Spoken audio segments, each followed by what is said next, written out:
Let's have a conversation about. So we've been talking about this, the Merck Foundation, and we've been saying so. The Merck Foundation is an organization, and we'll get to understand more about it. And Ndu, it's not MAC, No. not Foundation from Merck. It is not the trucks. It is the Merck Foundation. Joining us in the studio to have this conversation is the CEO of Merck Foundation, Senator Dr. Rasha Kelej. She joins us in the studio. Good morning, Senator. Good morning. Good morning. So you are a senator in Egypt, Yes. serving for the next couple of years between 2015, 2020 and 2025. Yes.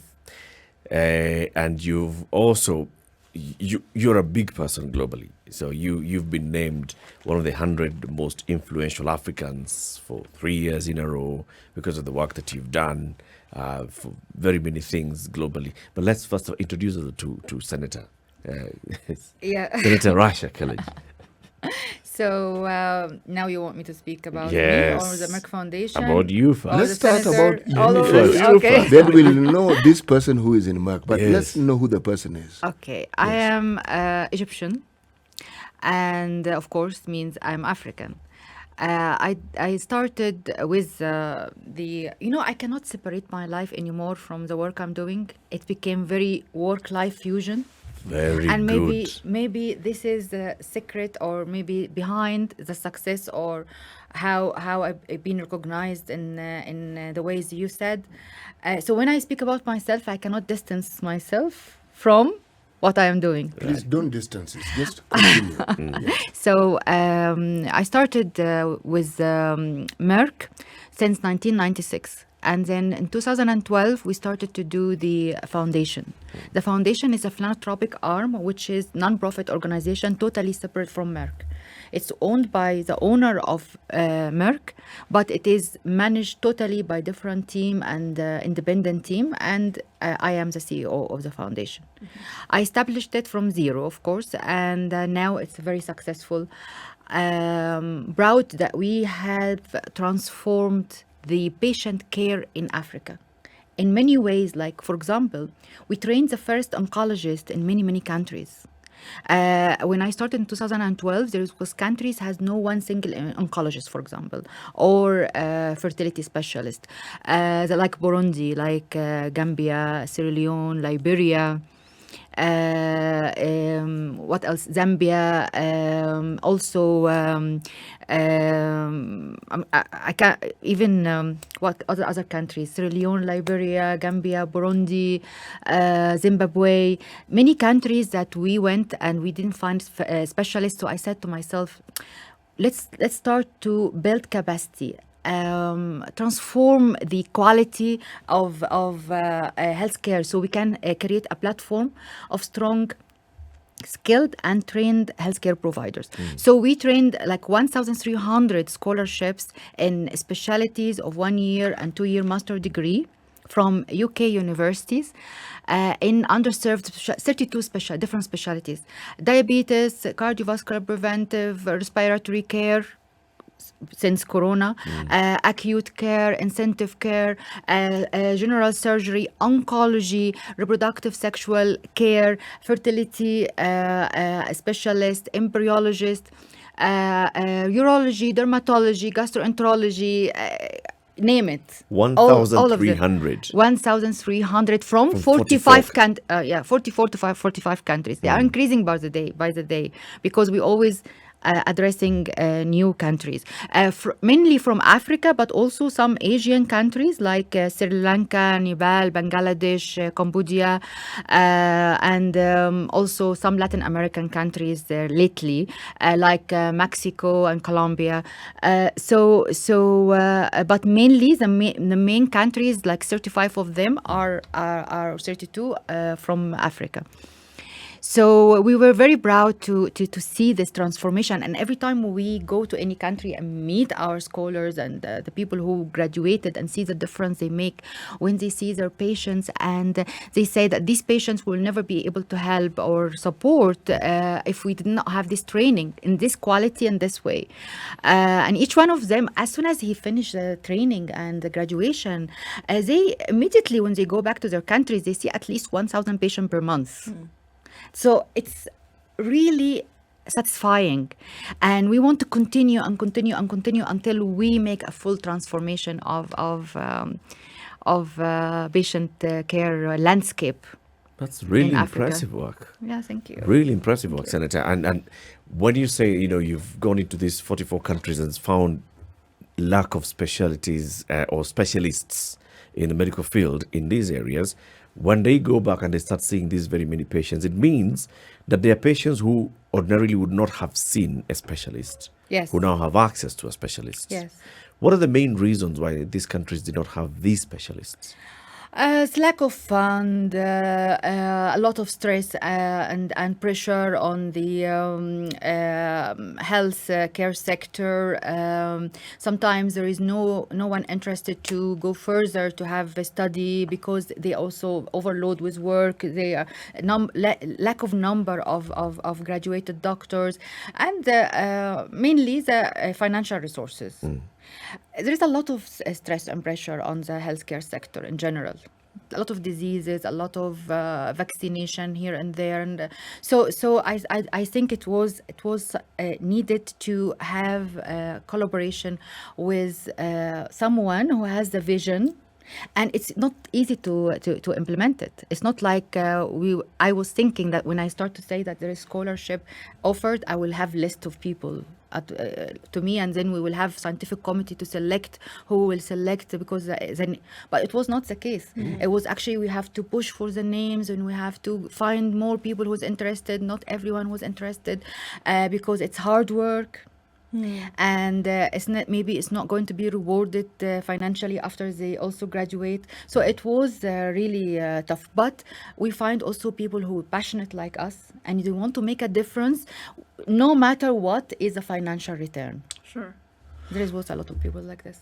So we see your participation, obviously health, well-being around the continent. Obviously, as you said, you cannot separate yourself, Ms. Anissa, from the work that you do. And looking at the work then that the Merck Foundation does on the continent, if we look specifically at Kenya, big partnerships with the Ministry of Health. Can you give us a little bit of an insight into that, with the kind of scholarships that are then been provided, and then what it then allows Kenyan medical professionals to then do? Yes. In country? We had partnership with the Diabetes Study Group, the Cardiovascular Society, the Gynecology Society of Kenya, and the Fertility and Andrology Society. There's this society, a respiratory society, so medical society. So these societies, we establish partnership with them. And then we tell them what is your needs, how many you want to train in this specialty, for example, diabetes, endocrinology, and cardiovascular preventive, in respiratory care, in fertility and sexual reproductive care. So they send us, of course, they make their own announcement, and they interview people and CVs and so on, and then they send us the list. We go through another screening, and then we will go for the eligibility criteria of each institution, and so on. So the doctors, after of course they receive the training, which is very difficult because it's 1 year and 2 year and online, and there is some clinical, but there is mainly online training with the University of UK, and they're still working at the same time, so it's very tough time management. But after they finish, all of them either establish the first clinic on their specialty in the area, because we don't only Nairobi, it's all across the country.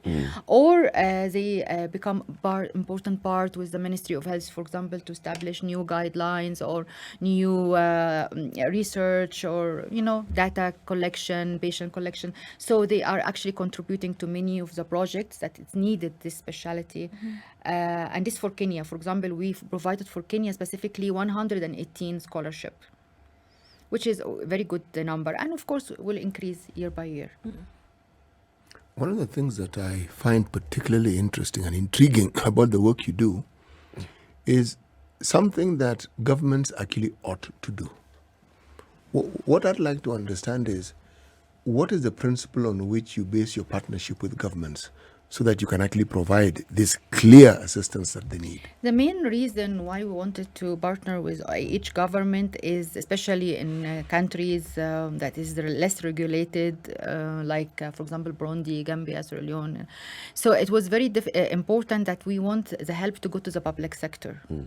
So the people, after they graduate, they go back to the public sector and they benefit the patients who cannot afford. And this was the main, to improve access to equitable and quality healthcare solutions. Therefore, the ministries of health or the governments in case of Kenya, societies as well involved to choose the people who works in the public sector or academia, so they can actually also teach others after they finish. So this was the main thing. To ensure that they will come back and work also in the country, not just for example they get a good degree, they can work outside Africa. We want them to be inside the countries to help more people. Yeah. One of the things that I've seen about one of my interactions with the work of the Merck Foundation is news articles and video content around this More Than a Mother campaign. Yeah. And this is about women talking about infertility and saying, let's destigmatize this whole issue of infertility. And I remember a video by former Taita Taveta woman rep Joyce Lay, who was also even talking about this even in Parliament at the point. Yeah. Tell us about this work that you've been doing. What's this More Than a Mother campaign? It's actually very close to my heart, and this is a signature campaign of Merck Foundation, and we started in 2015 with the aim to break the stigma around infertility and around infertile women specific, because when we started in 2014-2015 there were many communities and many cultures only blame women for infertility, and they think that men cannot be infertile. And of course, based on that, you're laughing. Based on that, of course, they discriminate, mistreat women. I'm not only talking about husbands; they do that for their wives, but also mother-in-law, sister-in-law, and the whole community. Yep. So we wanted to first say that infertility is not a stigma or a taboo. It's a condition, can be prevented, can be treated, and infertility also can be prevented from early, because it's mainly due to it's a very high incidence in our countries, because it's mainly due to untreated infectious diseases, which is, if it is prevented, it's resulted due to child marriage, FGM, all these things that can cause infertility at a young age and can be prevented if we prevent all these things. And of course, men also 50% can be the cause of infertility. So men should support their wives, go to test it with them, and hold their hands until in the journey of making a happy family.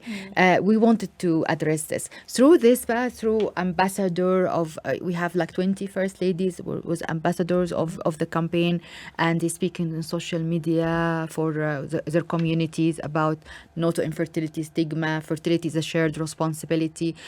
We have media recognition awards and media training, because in many countries we notice that media is reporting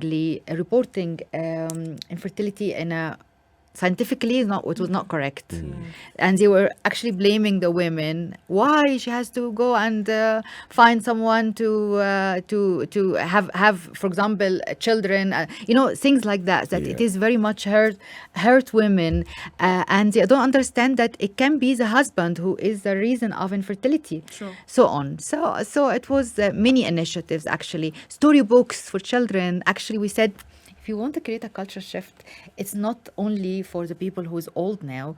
It's actually, we have to start with the children. So the storybooks is about how to, emphasize the family values of love and respect between wife and husband. And the kids actually like the story, and they go to their community and their neighbors, and they talk about the stories to their mothers, and it made a change because they educate them. By the way, when you talk to people and you tell them that it's not only men, women, it's also men, they didn't know. There's too many people didn't know, genuinely. And when they know, they start to apologize and say, "Oh, we're sorry, we didn't know," and it was really a lack of information. So When you talk about children, I'm sure Siti was just laughing and smiling, why? brimming, because he loves that kind of communication that starts. That's at a young age. I do. Yeah. Yeah. I do. I have a background in education. So one of the things that I find close to my heart, if I may say so, is issues relating to young people, children. Yes. Yes. It always brings a smile to my face. Because whenever Then you will someone... smile a lot with us because we have almost 7 stories. You do? Yes, for When- children. So when you say smile, among the services you have, you also have dental services. No, no. No. It's a good one. I'm interested, just continuing to, your mother's more, why did you pick first ladies? Why going with first ladies around different countries? What kind of influence do you think that they would have over anybody else? They have their platforms, and it was very important for me that someone who has platforms and meetings with community on a regular basis to speak to them about this, because we want to spread the word. And it's not only first ladies, of course.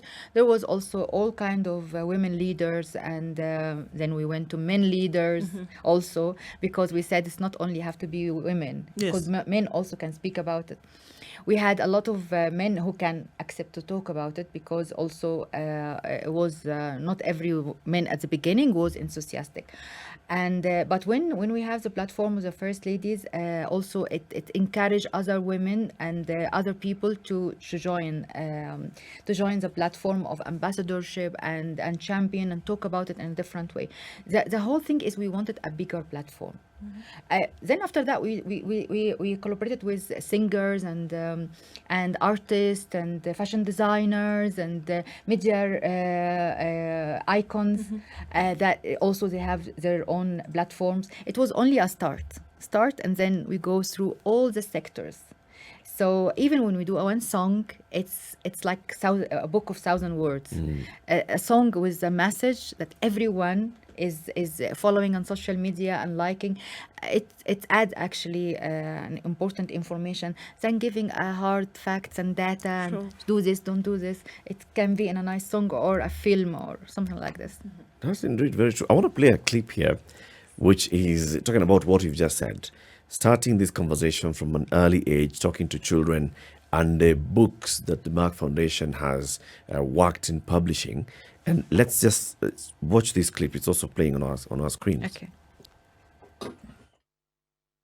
Yep. So the books, as we see that the books, just scrolling, this is storybooks that are playing, Yeah. and you can just also play David's this story, what we're Ride seeing into here. the Future, Rescue Jacqueline, Not You Who You Are, and Educating Linda. It's all about supporting girls' education and ending child marriage, breaking the stigma of infertility, which is David's story, and Not Who You Are, about stopping gender-based violence. I see. So it's all for children, and this is really my passion. Make the Right Choice. It was about coronavirus and a young man who has to stop working his daily job, and he has no money during corona lockdown, and a gangsters they try to persuade him to steal and rob things and stuff, and he said no.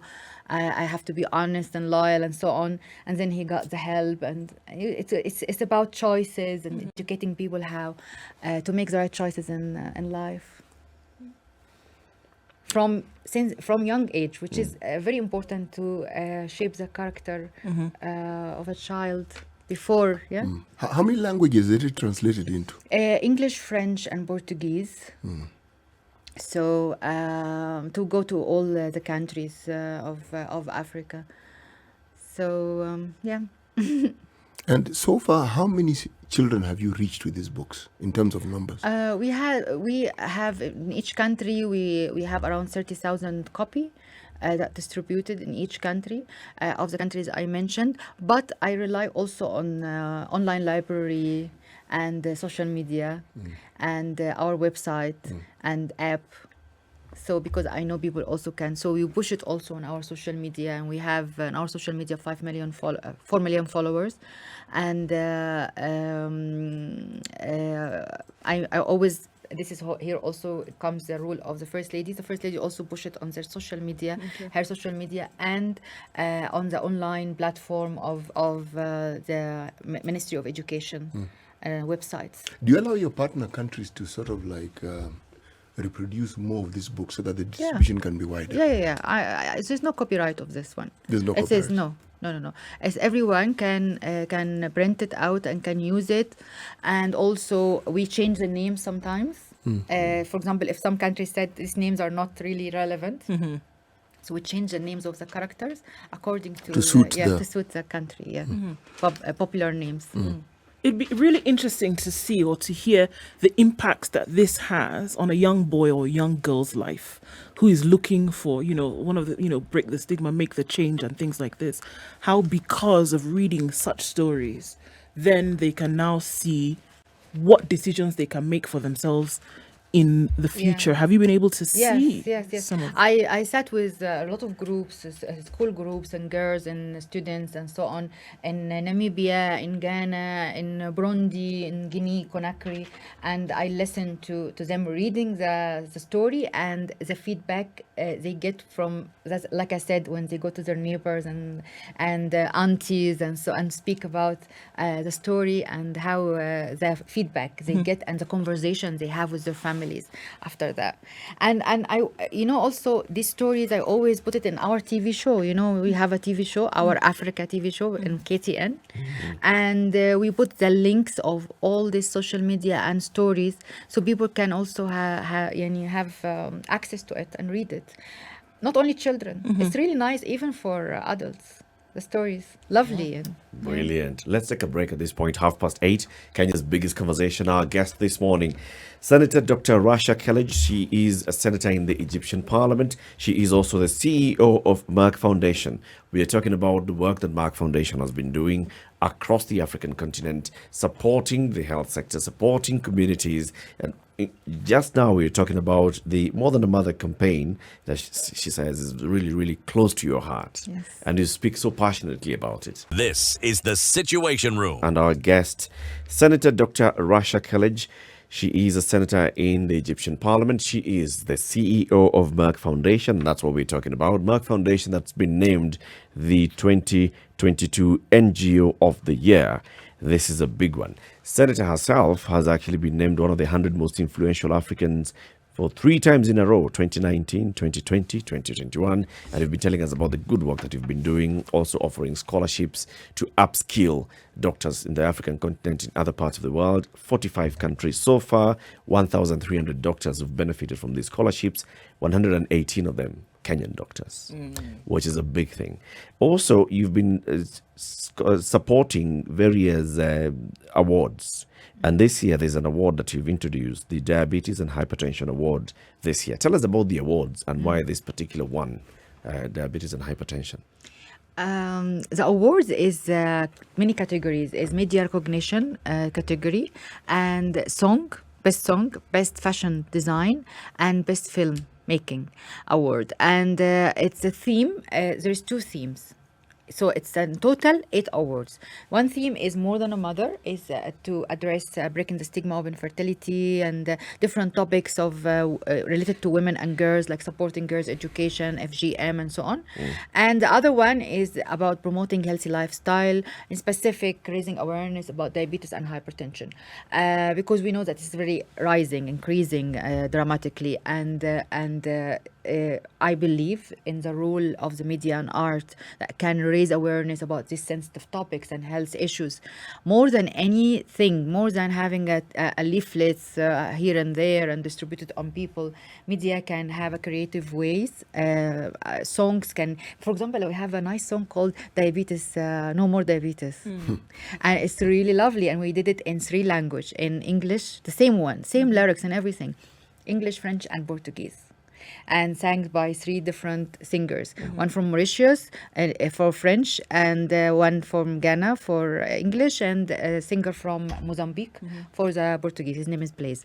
So these type of things, and of course also filmmaking. There's a lot of short movies, drama, documentary can also do the same, and so on. So from here I call for all the people who has talent to do songs and film or fashion design from Kenya and across Africa to apply for these awards. So we're looking at the continent. Although Africa had amongst the lowest infections from COVID-19, the continent suffered heavily from it. And the foundation has been involved heavily in making sure that there's at least some bounce back across. Could you share some of that work that was done in terms of having people and communities, businesses bounce back from the effects of COVID-19? I had 2 different strategies to support in Corona. One is a short-term strategy, and one is a long-term one, because I know that it's not only Corona; it's just things that will come afterwards as well. So was the bounce. We before Corona, we had all our training clinical, and we send them to, for example, Egypt, to India, and have clinical. So we started immediately the online training diplomas, and we searched for it across all the Europe and America to know which best courses that they can graduate from, and hence we launched all the online training diploma, 1 year and 2 year master degree in 32 specialties. And 2 important one was very related to Corona is respiratory care and intensive care, acute care, and critical care, which is very, very important. And I realized from my contacts that they were lacking of this specialty. So if someone had Corona, he cannot have a good care because there are very few people who is in respiratory care or in intensive care.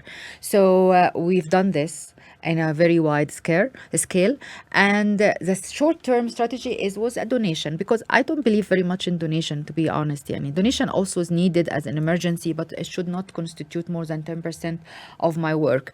The rest, it has to be about building capacity and helping people to help themselves and to be independent, because donation only paralyze someone. If you want to paralyze someone, give him something. But if you want to help him to continue and be strong, you have to educate him and give him the tool that he can do himself. Yani, the fish theory. Right. Don't give me fish, teach me how to fish, and so on. So I believe in this very, very, very much, because I believe in this for myself. I know that my education helped me to go places I will never be as an Egyptian woman from Middle East. Okay, and from Africa. If I don't have my education, I will never be there. So I know that this can take people to very good places.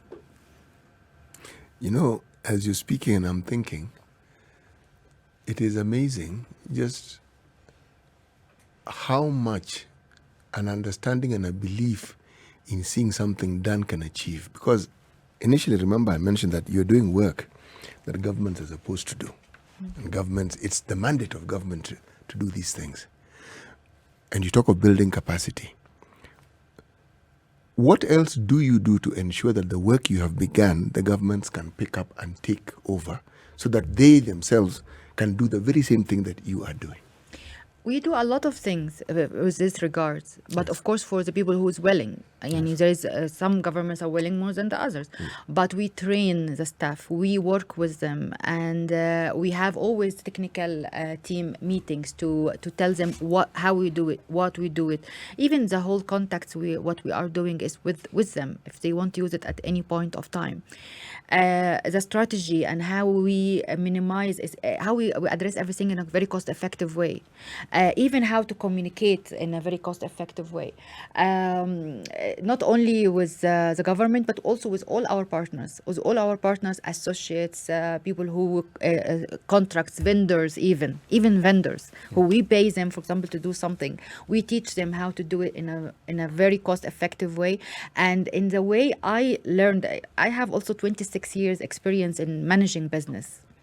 So I transfer this experience to them willingly, and because I know that if I do that, they will help me more and to achieve more and more in a shorter time and more cost effective. So yes, we transfer our knowledge to everyone, and we collaborate with them, and we make sure that they follow up with people after we give them the support and the help and so on. So it's there. You work directly with training institutions like universities Yes, and colleges. Definitely, yes. Okay. Definitely. On a regular basis, like weekly basis, because, I do something they said we never done with us before.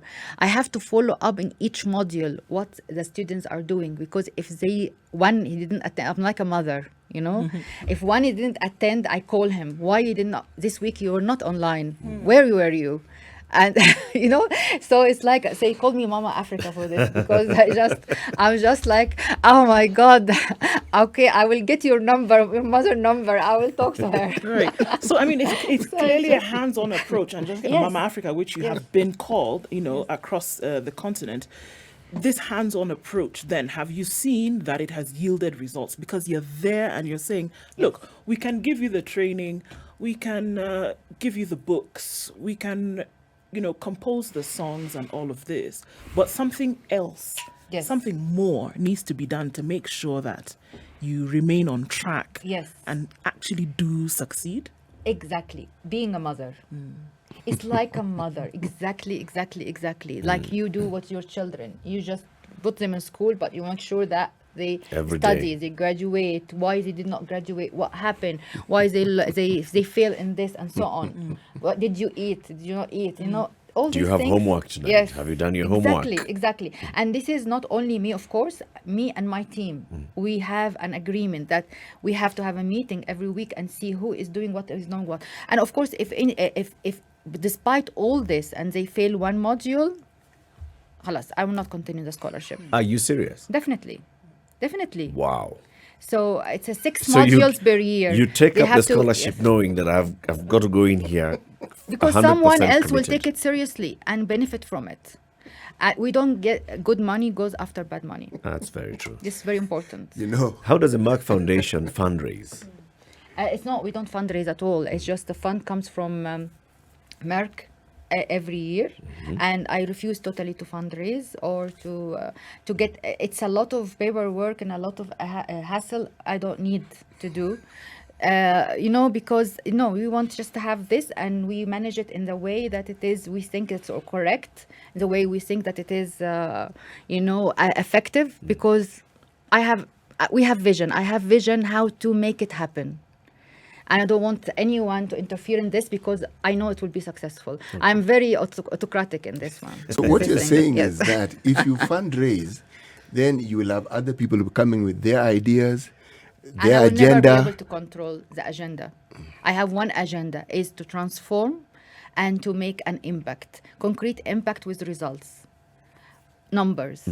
If I have anyone interfere, I don't know what is the agenda will be.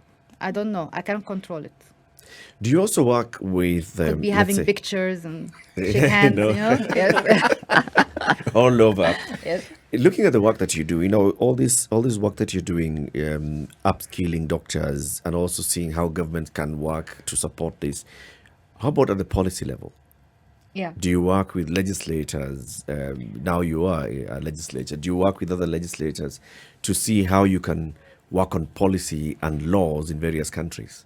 Yes, this was the main reason. Also, we partners with first ladies and to be able to see what types of regulation that is needed. In some countries, for example, fertility care was not allowed; it's not legal. So we wanted to address that as well. But as soon as we had the momentum going, it just became like a domino effect. Everything was put in place. Even they were taking it forward and talking about it.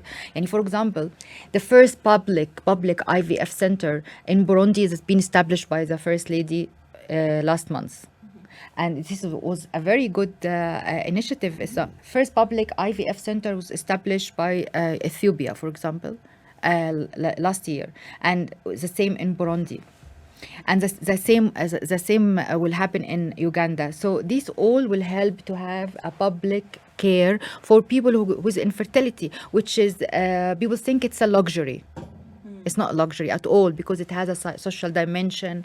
People will think we are overpopulated. Why we not know? It's person who has no child. He actually broken totally his soul and everything. So either we tell him it's okay to have no children. It's not taboo. It's not stigma. It's not everything. But also we can give you the support if you need. So this is very important. One of the things that I say is important is how it is you ensure that there's continuity with what you're doing. Yes, you work with the governments, but it isn't as though the Merck Foundation is going to work with these governments forever and ever and ever. There's a point at which they'll say, folks, we've done enough, continue. What do you put in place to ensure that there is continuity? These people are graduated. They are fire on, they are power. It's like kinetic energy. The people who graduate, they actually now, every one of them, you see big numbers. For example, in Mauritius, 63. In Kenya, 118. We still continue. These people, every one of them, I expect that they will be the future ministers, the future leaders. They are the one who is doing the first clinic here, the first specialty here, the first thing here. They're attracting international groups, international global fund.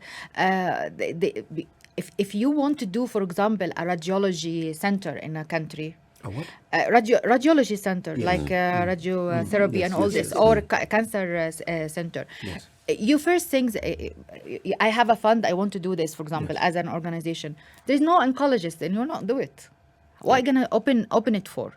If you have these people, they will be the one who's attracting the fund. They're attracting even the medication donation because they can dispense it and they can treat people and so on. So these people will continue. They are the one who will continue all the work. It's an army. It is an army, but the system within which they will work. Eric asked the question, and I want to sort of like add on to it. Do you work to create platforms, systems, structures within which such a thing can actually function well? I mean, governments have their structures, but if they were coming in to help, it's clear the structures were inadequate. So do you help to foment, augment? It is very inadequate. It's just the inadequate financial resources and different vision or different priorities. Of the government in some places, of course. And I can tell you that it can happen because we can all talk, but when we are in the position, there's a lot of things you will be under pressure to do that you cannot, for example, you say, do I treat these people who are going to die now, or I will train the doctors to help me after 10 years. So you have to have choices. You're right. That's why you always have to have the right partner to help you in filling the gaps of the things you cannot do right now. So everyone has his own priorities. You put it well.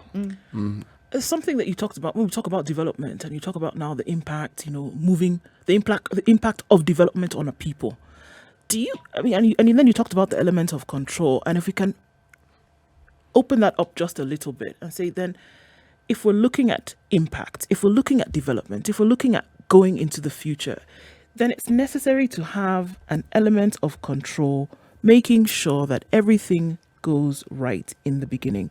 If not, going forward, then you're almost guaranteed to fail. Do you agree with that? Yeah, I agree with this very, very much. Not only on the level of the work, in the level of everything, even house, and at your home, at your private life, there is a limit of monitoring, more than control. Monitoring and is a level of monitoring and then guiding is very important. We call it control. At the beginning, when you are in infancy stage, you have to control. It's like a mother when they are raising a baby. You raise a baby in infant stage, you are doing everything for him. And then he get a little bit independent. You teach him things to do, little things, and then more and more and more, until you give him all the tools that he can be totally independent. For organization, the same for the programs as well. You said among the things that you do is once you have identified a beneficiary for one of your scholarships, you and the foundation will be very, very keen to see that they are actually benefiting from this. Once they go back to their country, what do you do to follow up? A lot. A lot, of course. We actually, first of all, they are alumni. All of them. So we are always in the groups. We always have annual summits and meetings, and we have WhatsApp groups with them, and we follow with videos and sharing their stories in our websites and social media, success stories. If they have any challenge, if they have any things they need to update in their skills as well in the future, they still will be with us.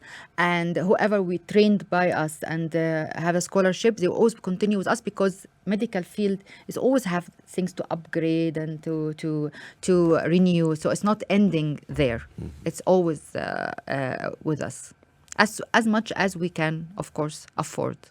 Do you support them in establishing? So, for example, like you said, you have gone and trained an oncologist, and they've come back to their country. One of the reasons why this country did not have oncologists is because, well, of very many things, like you said, lack of political goodwill, lack of capacity, lack of financial ability to set up. Once an oncologist has come back to a country that had zero oncologists and therefore zero cancer treatment centers and cancer care centers, what do you do to help them start off, to see their patients? How I will help them to start off? Setting up a clinic. No, I mean, Equipment. look. Or have you gotten a government commitment that once we train these doctors Well, and once they they come are back? being recommended by the government has a plan that when they come back, they will have to have for them a clinic or so on. Otherwise, we'll not send them for start. So it's always complemented by a plan of the government.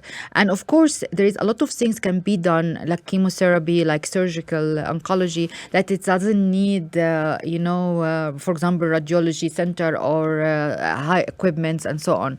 So there is a lot of things that it's basic. It was not even done, that it can be done for cancer at the beginning. And then as soon as they are a good number, they start to do, because they have fund. They have fund to do cancer, for example, center or so on, but they need to know where to start. And by the way, we might talk about it casually this way, but oncology training is very difficult to find. You cannot send an oncologist, because to have an oncologist you have to have a specialty first. This is if you have in a country, for example, you want to have pediatric oncology, okay, the country has only one pediatrician. So send him to training, we will have no pediatrician. So it was very difficult to even allocate people to go for the training. I understand the difficulty, but we organized it in a way that it was really effective. And as soon as this happened, it will be easy for them to do the cancer center. Very easy, because this was the main challenge. Human resources. Human resource. So I'm hearing you say also, and maybe you can just either clarify or say, it is absolutely necessary with the way that we have governments having been established right now and the way in which we work. It's absolutely necessary to have help from outside. Yes, it's a multi-sectoral approach. It's a very high burden that one organization can handle. It has to be a multi-sectoral approach. It has to be international, global collaboration in many ways. Everyone comes with his expertise to help and organize, but under the umbrella of the local authorities and local partners. I'm sure you know that Kenya is rolling out the universal health coverage. Yes. It's a big program in the country. The president has talked about it, leading from the front, conversations happening all over. Diabetes and hypertension, this basically starts off at that primary health level. And there's a lot that needs to be had in terms of information, creating awareness, and in terms of screening. What do you think for a government like Kenya or a country like Kenya needs to do to increase awareness and screening for diabetes and hypertension? Oh, they're doing well, and you understand the collaborating with groups. The groups I met yesterday was the the diabetes study group and the cardiology group society. They are doing great things, and I think the best thing is to collaborate, and they are collaborating with the Ministry of Health. Look, the burden is so high. It's a very high population. It's a very wide country. It's very difficult. It's very difficult. You know, there's countries are too small. It's 1 million population and very small and still too hard. So it is. I mean, actually, I think that us like media and art and groups and doctors. It's not only. It has to be multi-sectoral. It has to be even part of the education of schools. I think this could be a good idea also as part of the education of the children in schools, that how to prevent diabetes, how to early diagnose it, and so on, and hypertension and so on. So this one thing, education through the media and programs and awards, and like we are doing through artists and songs, even to be part of films and movies and episodes and soaps and so on. So I think it will. Indeed. Yes. We thank you very much for joining us today. Senator Dr. Rasha Kelej is the CEO of the Merck Foundation, also a senator in the Egyptian Senate, serving between 2020 up to 2025. So you get a nomination among the people who were nominated by the president to sit in the Senate. Can it be renewed after 2025? I'm not sure, but of course I hope. It was a great honor and a pleasure to be part of this, and we've done a lot of nice things, defining a lot of policies to human rights and women rights, children rights, elderly rights. So I was really part of this. I was very proud of that, and I hope I will continue after 2025. Keep doing the good work that you're doing, Senator. But can I say one thing before Yes. I go? Yes. Do you know that we have a TV show in KTN? Our Africa TV show. It's aired when? On Saturday or what? I think. Yes. Saturdays. Yes. So this is very important, because this is the reason why I came into Kenya to to talk about it, to invite all the viewers to because we raise awareness through all these topics I said: hypertension, diabetes, promoting health lifestyle, child marriage, educating girls through this TV show, but fashion and art with purpose. Fantastic. Asante sana, Senator, Thank for you. joining us. Thank you. And all the best.